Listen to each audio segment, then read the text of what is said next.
As we look at the new year, a lot of us make plans for what we want the new year to be like and what we want to accomplish this year.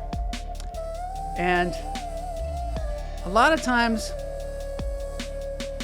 you feel like if I don't envision it, then I don't know where I'm going and how will I arrive to where I want to go, right?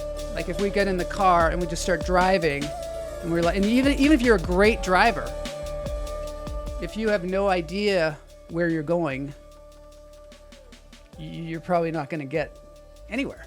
You're probably just going to be randomly driving around. You might drive around in a circle. Who knows? So we think, okay, let's make a plan. Let's figure out where we want to be like by the end of the year. So, and then a lot of times that becomes super overwhelming. So I've been reading this Thich Nhat Hanh though, and he's saying, just be in the moment, you know, and actually a lot of us are trying to find happiness in the future when we can find it right here, right now.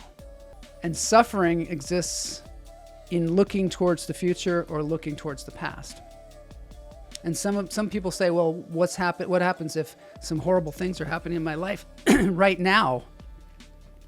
And what Thich Nhat Hanh says is, find something that's great in the now and focus on it, even if it's just the breath coming in and the breath going out, because that is the ultimate blessing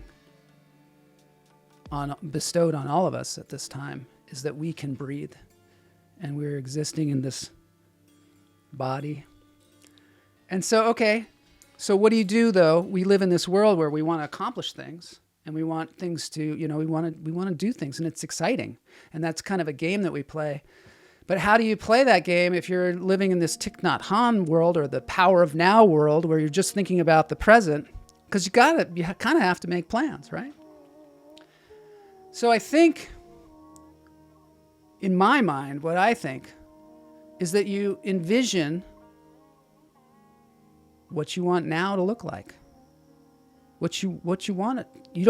But you don't attach yourself to it. Like, I cannot be happy unless now looks like this. You can't attach yourself. That's when you start to suffer. But you can expand on the now. Expand on what's happening.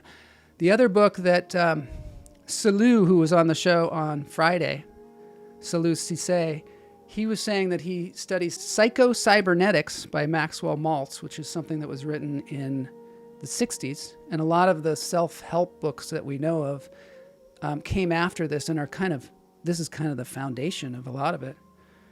The modern kind of self-help books. And the thing is, he also says we put ourselves in these boxes.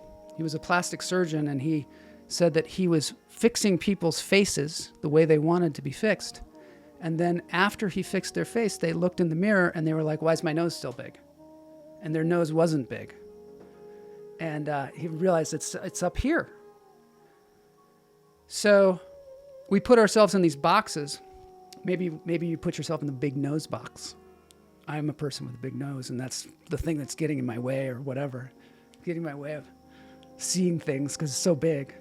Or whatever it is. Or I'm not good at math. Or I'm not lucky.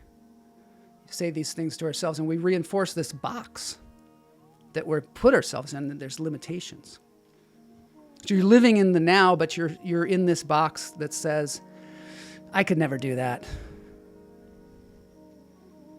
So we need to look at that and see it and go, oh, look, I'm putting myself in this limitation.